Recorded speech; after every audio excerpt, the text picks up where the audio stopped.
just don't know the way that I should go. I follow Jesus, I follow Jesus. He's always helping me, he's strong when I am weak. I follow Jesus, I follow him. I'm gonna walk like Jesus, and I wanna go wherever he goes. I wanna talk like Jesus. Yeah, I'm gonna follow wherever he goes. Wherever he goes, I will follow. Wherever he goes, I will follow. Wherever he goes, I will follow. Yeah, I'm gonna follow. When I'm feeling blue, don't know what I should do, I listen to Jesus, I listen to Jesus. He's always helping me, he's strong when I am weak. I listen to Jesus, I listen to him. I'm gonna walk like Jesus, and I wanna go wherever he goes. I wanna talk like Jesus. Yeah, I'm gonna follow wherever he goes. Wherever he goes, I will follow. Wherever he goes, I will follow. Wherever he goes, I will follow. Yeah, I'm gonna follow. On Sunday and Monday, I can be like Jesus. On Tuesday and Wednesday, I'm gonna be like him. On Thursday and Friday, I can be like Jesus. On Saturday, every day, I'm gonna be like him. I'm gonna walk like Jesus. I'm gonna walk like I wanna go wherever he goes. Where he goes. I wanna talk like Jesus. Yeah, I'm gonna follow wherever he goes. Wherever he goes, I will follow. Wherever he goes, I will follow. Wherever he goes.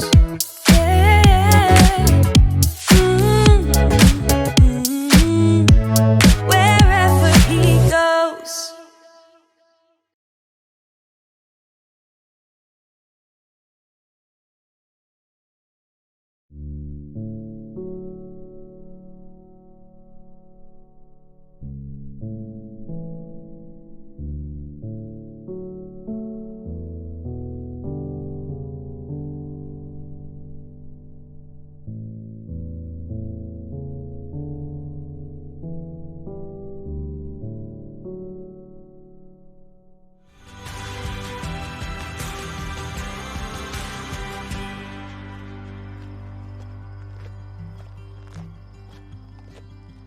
My name is Debbie. My home is Zambia. My dad's name is Obi. He is a good dad. He tells me about the time when I was very young. There was little hope then. My dad says he would always pray for change to come. If you came to my house today, you wouldn't even believe this is the same place. I live in a beautiful home surrounded by my family and friends. We have hope. The reason for the huge change in my family's life is a few years ago, children began to be sponsored. Soon, I was sponsored myself. It didn't take long to see the difference. There is now clean water steps away from my front door and plenty of food to eat. I go to school every day. I think I want to be a teacher when I get bigger. Sponsorship is the way God answered our hardship and prayers. Because I was sponsored, life for my friends has also changed in great ways.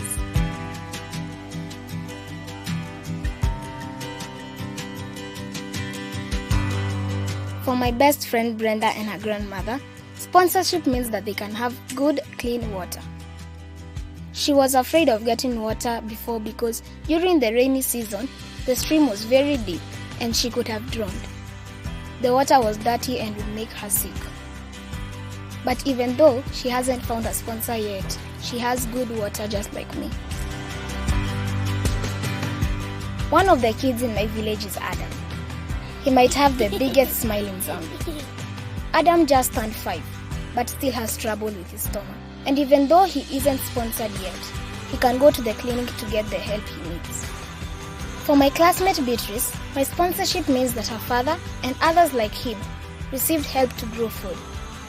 He's a farmer, and through savings groups, he saved money to buy equipment to care for his fields. Beatrice never goes hungry, and her father can save for her future now.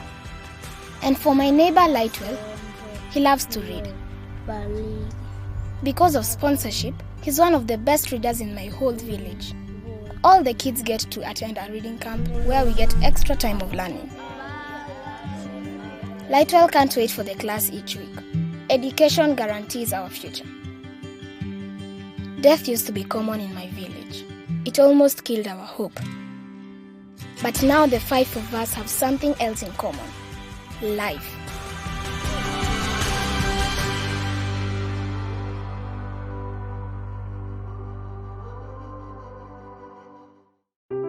The Bible. It's 66 books of history, stories, letters, and poetry that fit together to form God's one big story.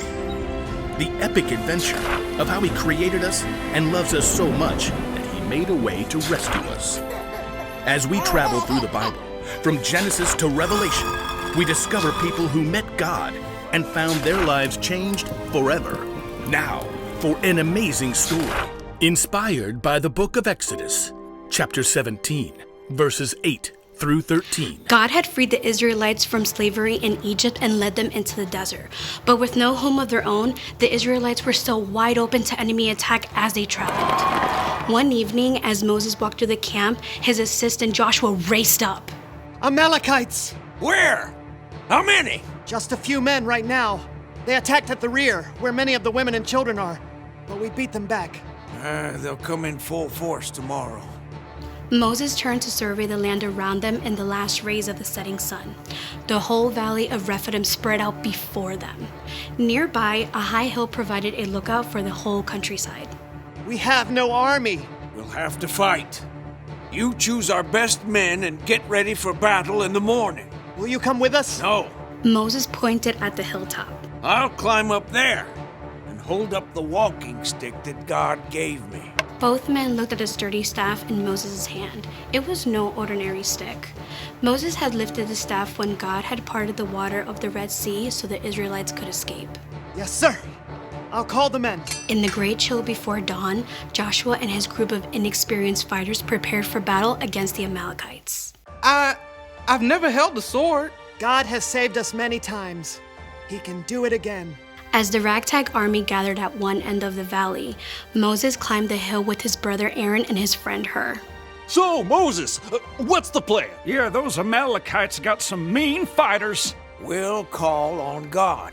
As the 3 men crested the hill, they turned to look back. The rising sun flooded the valley. They could see Joshua and the Israelites just below. At the far end of the valley, a vast swarm of Amalekites rushed forward. Oh, more Amalekites than bees in a hive. Within minutes, the 2 groups clashed. It was clear from the very beginning that the Amalekites had the upper hand. They'll wipe us out in no time. Wait.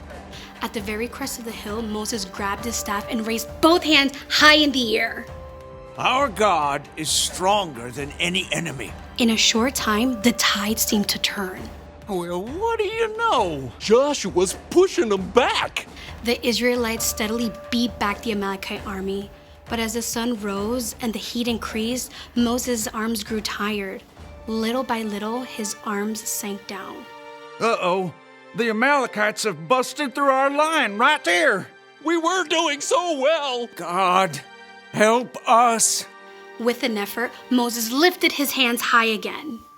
Joshua had formed a strong band of fighters, and once again, the Israelites surged forward. Moses lowered his arms to stretch. Ah, my back! What just happened? Joshua had them.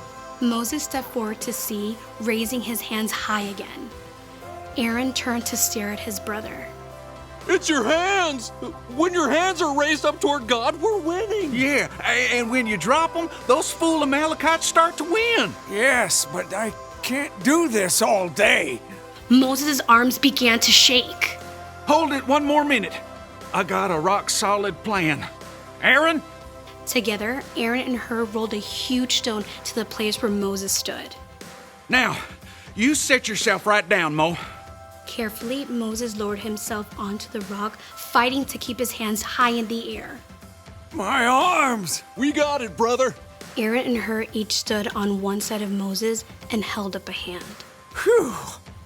For the rest of the day, Aaron and Hur stood right beside Moses, keeping his hands steady.